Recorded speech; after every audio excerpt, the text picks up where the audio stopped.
Hip hop changing from positive to negative was not a consequence of history. It was not a circumstance of history. It was nothing that just happened on its own. It had nothing to do with the changing of the times. It had nothing to do with that. It had everything to do with the fact that there are people in this particular society who wants to see us exactly where we are. And we cannot let that point elude us. These are the facts. How do we know? 1967, Kerner Commission report on urban disorder. When black people said, yo, we're tired of this system. You know what I mean? This system is oppressing us. So we rebelled against the system. We burned things. We said, yo, we had enough.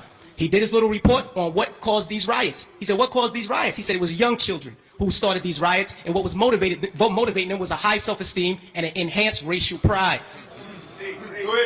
He said the majority of the rioters were high school dropouts, but they had a higher political orientation than their peers who did not drop out. And they saw the system as their enemy, so they attacked it in the right circumstance. So, fast forward to 1992. Same thing. #1 record on the radio, we had Fight the Power. Fight the Power is on the radio. Rodney King gets beaten before the world. The black youth rebelled against the system. Again, they did it again. And why? What primed them? Positive hip hop. Primed them. Fight the Power. X-Clan. Brand Nubian. You had these groups out here who were pushing, who were politically orienting black kids in the right direction, giving them the proper prompters that they needed so that they can respond properly to oppression. All right? In 1967, when the riots happened, he saw that the self-esteem and the racial pride was fueling this. So he said, how do I bring that down so that they will not riot? And what he did, he flooded the airwaves with black exploitation movies. Nigga Charlie and the Return of Nigga Charlie. These were movies. Hip-hop didn't start calling people niggas. We had Shaft. We had Coffee. Black girl turned prostitute to do whatever. You know what I mean? But these black exploitation movies brought down the self-esteem and the racial pride so that the kids will not rebel against this system of oppression. 92, the racial pride was back in effect.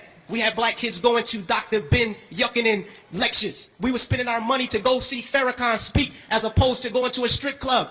This is where we were. The most coveted article of clothing was a historically black college or university sweater. We were motivating children towards positive attitudes and lifestyles. And when Rodney King got the beating, heads responded properly. Fast forward to our day. Sean Bell is shot 50 times in the street in New York by police officers. #1 song on the radio, Like a Lollipop. Nobody do nothing. Nobody respond to nothing. Trust me. Just like the brother, I believe it was JT, the bigger figure, who said that the label executives came to him and said, yo brother, we need you talking about guns and whores.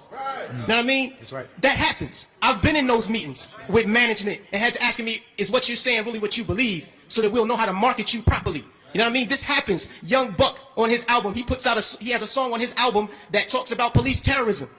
The label said absolutely not. Jimmy Iovine said absolutely not. You cannot put that record on the album because it might create an atmosphere that might put police officers' lives in danger. Right. So they took the record off, but they let him keep the other 14 songs on the album that talked about killing black youth.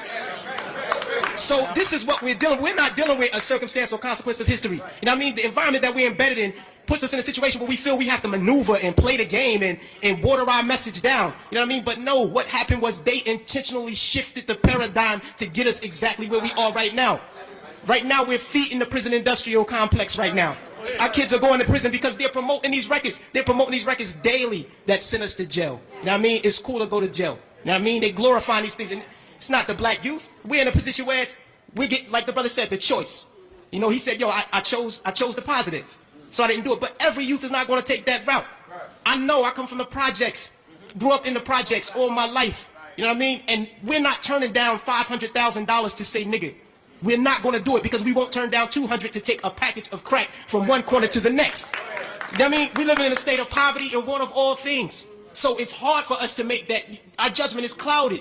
And they knew that the judgment would be even more clouded if they took groups like X-Clan off the radio. This is just what it is. And until we start to deal with the environment that's shaping the behavior, we'll never get to the next level. We have to confront that. Thanks.